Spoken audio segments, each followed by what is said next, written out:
the fact that Mushoku Tensei and the writers and the directors in the studios can convey emotionality so well is just so telling on to what a great story Mushoku Tensei really is. Like, 2 weeks running, both back to back, emotions are running at an all-time high, and the emotional conveyance here is just so good.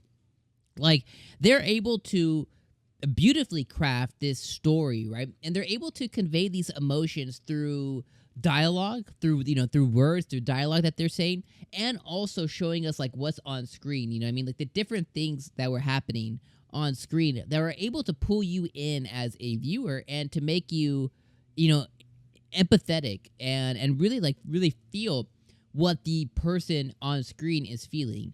Last week was, Paul and Rudy. This week was all about Roxy. And the moment to where Roxy is finally at home, and I'll talk about the whole episode, but the moment where Roxy's at home, and she's been bottling up feelings, essentially, for the past 20-plus years, and, seeing her mother begin to break down in front of her, and her mom being like, I said I wasn't going to cry when I saw you again, and her mom just can't hold it back. That was the tipping point for Roxy to finally have all those emotions that have just been sitting bottled up inside her to explode out. And that's what she needed. She needed understanding, that she just truly was ignorant and just didn't understand before. And I thought that was just such an emotional and powerful piece of art. Animation. Like, I thought that was just so well done. Like, I teared up a little bit, try to hold it back. We're live reacting and stuff. I had the reaction that was live on the cards and the pinned comments. And I'm trying to hold back a little bit, but that was very, very, very powerful. It was very, very powerful. The episode, the whole episode though, it involved and revolved around Roxy, and I was extremely, extremely excited jumping into this week's episode, because today I opened the Funimation app and I immediately saw I can't find my words. I immediately saw the thumbnail that Funimation had put up on their website, and I saw the title for this week's episode, which was called Separate Journeys. And I was so excited to jump into it because Roxy's one of my favorite characters. Like, when it comes between best girl, it's always between Roxy and Eris. Sylphie's third on that list. I actually kind of prefer, in some senses, Roxy. It's really hard, it depends on the day of the week, of the time of the day, But regardless, I love Roxy, and when this episode was focused around her, I was like, yes, we're gonna get some Roxy this episode. And I didn't know where they were gonna go with it, but now we have Roxy making her way back to the demon continent, where Rudy and his party originally were. So they've gone polar opposites. So Rudy has head towards where she was. She has head towards where Rudy was. And they're now over here doing the spear fingers on opposite ends.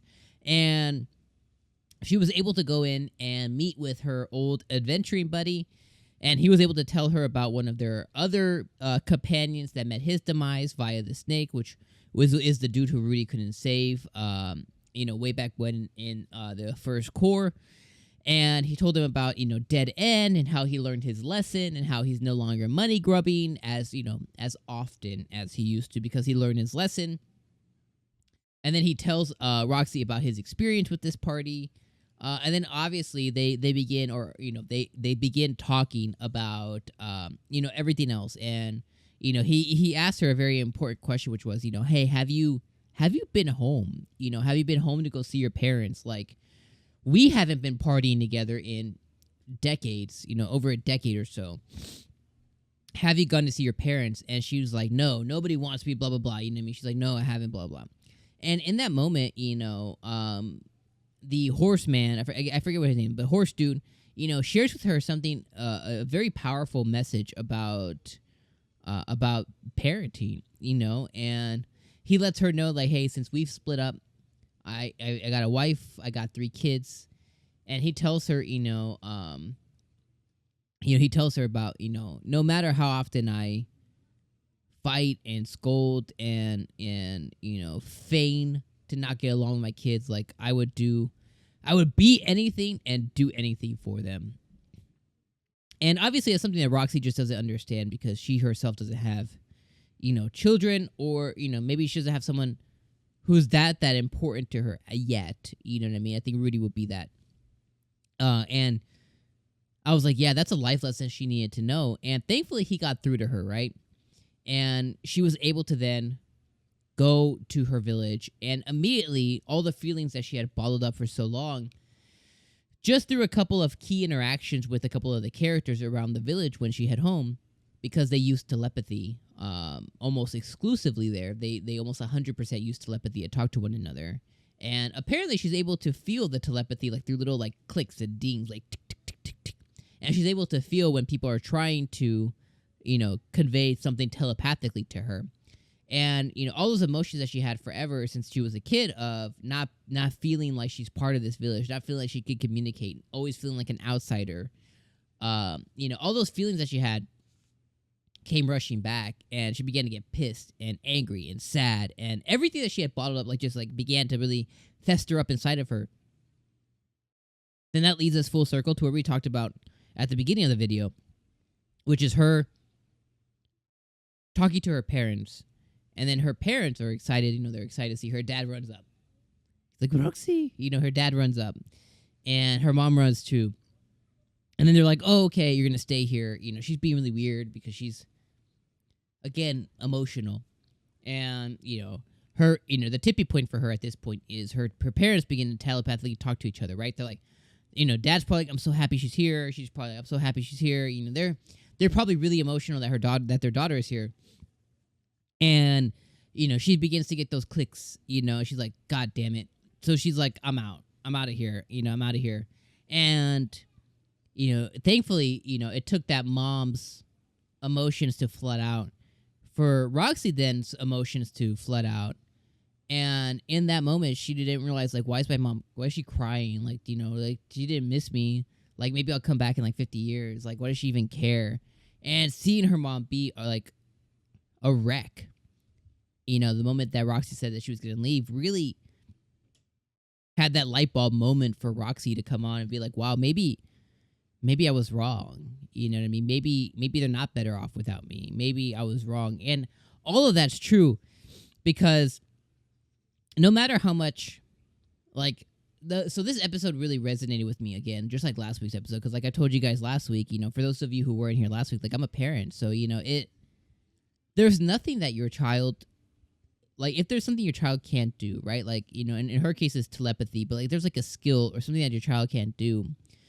If you see your parent cry or get emotional of it, it's not because they feel bad or they're being like, oh, I am, I don't even know how to convey the feelings, but it's not like, oh, I feel some way that my child can't do something. I'm embarrassed by that. It's more emotion and heartbreaking from the sense of we can't do anything to make that better, because a parent's job is always make it better, and there's certain things that you just can't do. You know what I mean? If there's something a child can't do, if it's not something that can be taught, then there's nothing that you can do about it. So in that sense, for her, in her parents' shoes, their thing was they weren't embarrassed that their child couldn't use telepathy. They were sad that they couldn't give her telepathy. Even in the moment in the flashback during the episode, her mom says, it's my fault. I did this to, let her kid know. And in that moment, it's heart-wrenching because you know what their parents are going through. It's there's nothing that they could do to make it better. So I thought that was just so powerful. This episode hits so much.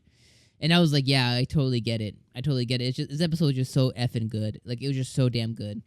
And eventually, she's able to make up with her parents. Her parents are able to convey about Rudy. And then I love the scene before she takes off again to go and find Zenith and Lilia and Aisha. I love before she leaves, her mom's she tells them about Rudy and everything else. And then her mom tells her before they leave, hey, next time you come, bring RUDEUS with you. And her mom knew what was up. Her dad, a little slow to come up. He's like, He's like, no, I forbid it. Absolutely not. And then they all laugh because, like, yeah, you know, she's basically saying, like, yo, bring your hubby. You know what I mean? Which is really, really cool. And I like how Roxy didn't be like, oh, no. She just laughed, too. And she knew that she'll reunite with Rudy one day. Again, this episode, I can go talking on for, like, the next 10 minutes about this episode, but I won't. I'll cut it there. I'll just say this episode is fantastic. I cannot wait for the next Mushoku Sunday next week. I can't wait to see what comes next. Are we going to continue following Roxy and them? Are we going to see more? Are we going to get a flashback later on? And then as we transition back to Rudy, as they were making their way to the central continent during this episode with their throw up, their throw up that they had, I can't wait to see what comes up next. All right, guys, I'm going to see you guys next week for episode number 19 of Mushoku Tensei Jobless Reincarnation. Thank you for being here every Sunday for Mushoku Sundays, and I'll see you guys next week. Peace out.